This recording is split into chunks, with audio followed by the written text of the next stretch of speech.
As the magnitude of the task of rescuing thousands of marooned animals from the flooding Zambezi Valley grew with the size of Lake Kariba, the original Operation Noah team was reinforced. No animal killed during capture was eaten, which ensured against accidental deaths, and no one would ever think of eating an animal whose life he tried to save. For the kitchen pots, tigerfish, vundu, and bream were caught from the lake. There were many animals in temporary captivity because of injury, sickness, or being too young to fend for themselves.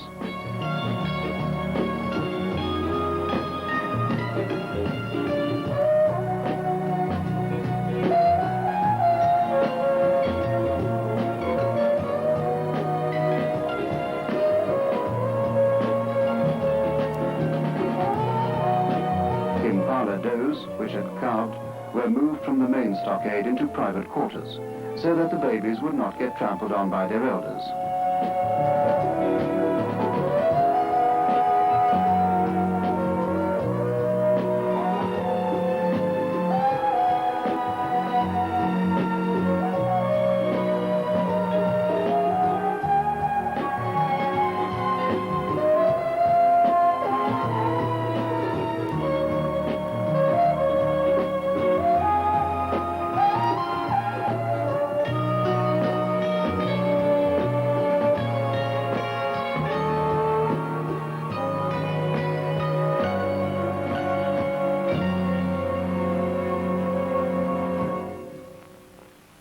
The best way to deal with a honey badger is to wrap him in a net.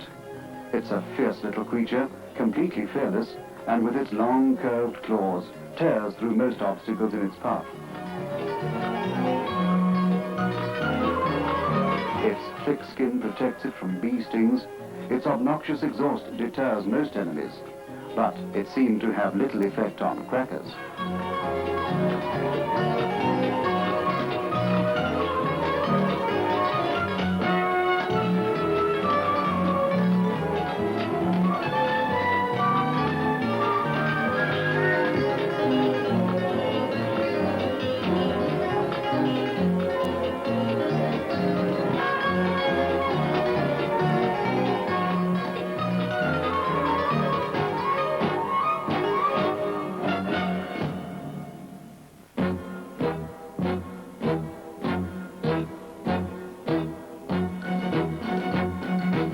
A favorite method of poachers used in catching animals is with nets. Adapted to the unusual circumstances of Operation Noah, the rescue team developed a new technique. An island swarming with impala and warthog was selected, and the team embarked with all the necessary equipment to try out the new method.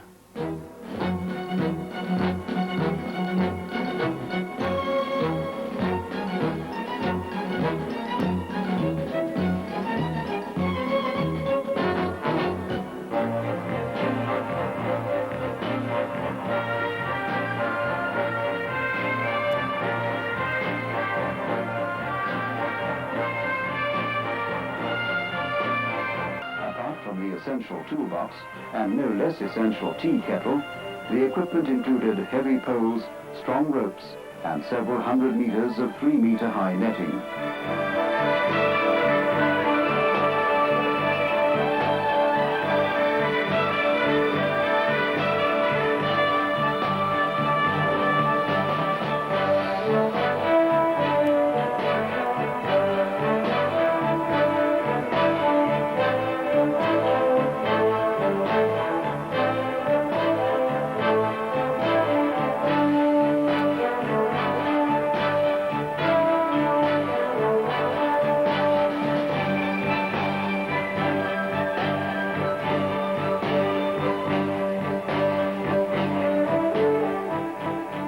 At the far end of the trap was secured to trees and poles, hauled up, and formed a 300-meter circle across the center width of the island. The base of the net was pegged down.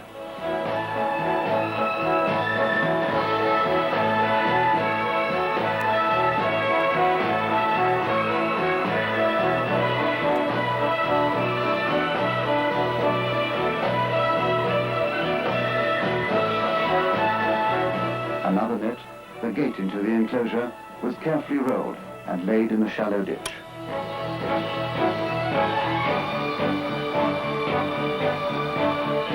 At each end of the gate, ropes were slung over branches so that the entrance net could be hoisted quickly, closing the trap.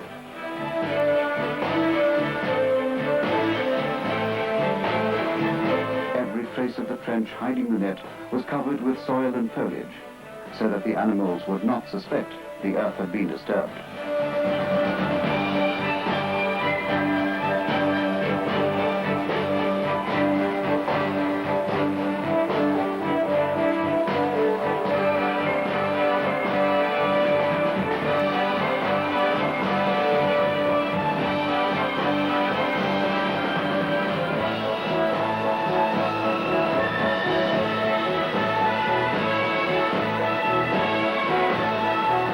Before the drive began, a rescue group took up its position to one side of the gate, at the water's edge.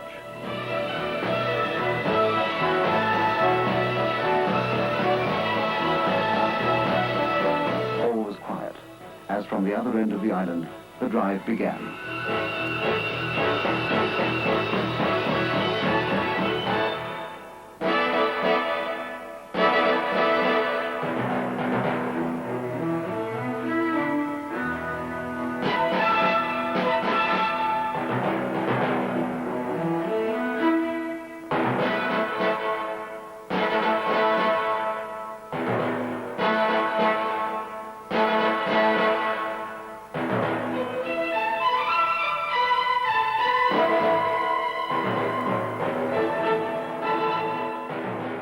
The tension mounted.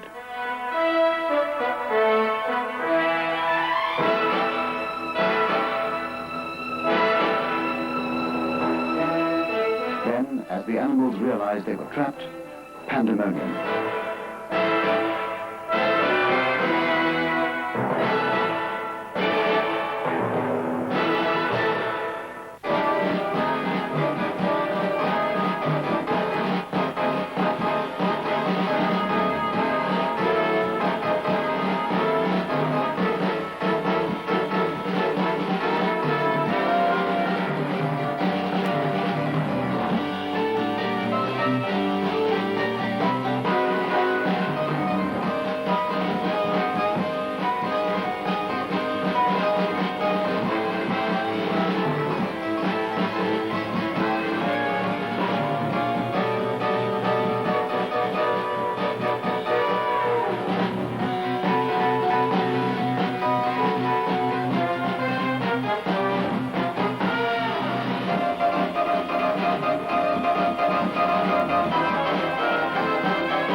To an appeal for old nylon stockings for tying the legs of captured antelope had been phenomenal. The rangers had found that ropes were too rough and gave the animals chafing sores. But nylons, amply strong enough, did no damage. Within 24 hours, 1,000 pairs of stockings were sent by Rhodesian housewives. Soon after, contributions came from South Africa, Britain, the United States, and many other countries.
Panic-stricken animals broke through the net and made for the nearest cover, like the wily warthog, which would dive into convenient ant-bear holes.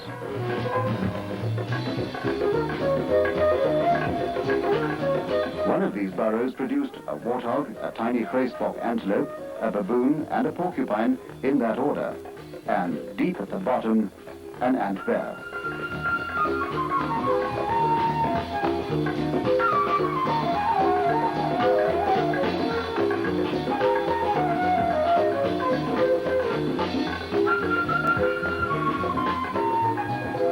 Other animals made for the water.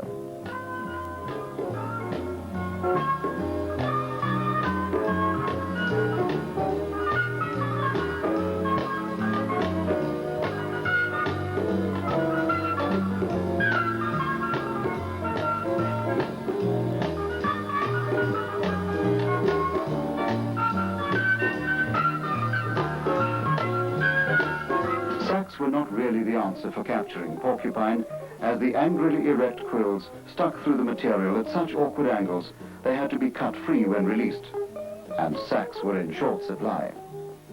With a porcupine around, Crackers was conspicuous by his absence. He would be busy on something else, perhaps frightening the life out of a warthog.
captured during Operation Noah were tagged with identification numbers, then weighed and logged in the record books.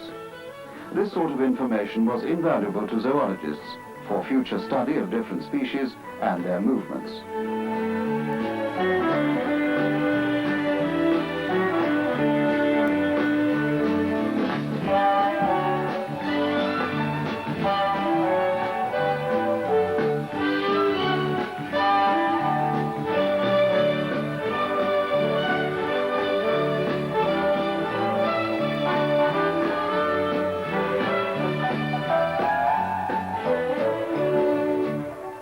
In the calm aftermath of the drive, the animals were handled carefully as they were carried to the boats for the short journey to freedom on the mainland.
Month after month, year after year, the waters of this new lake on the map of Africa rose and spread across the Zambezi Valley.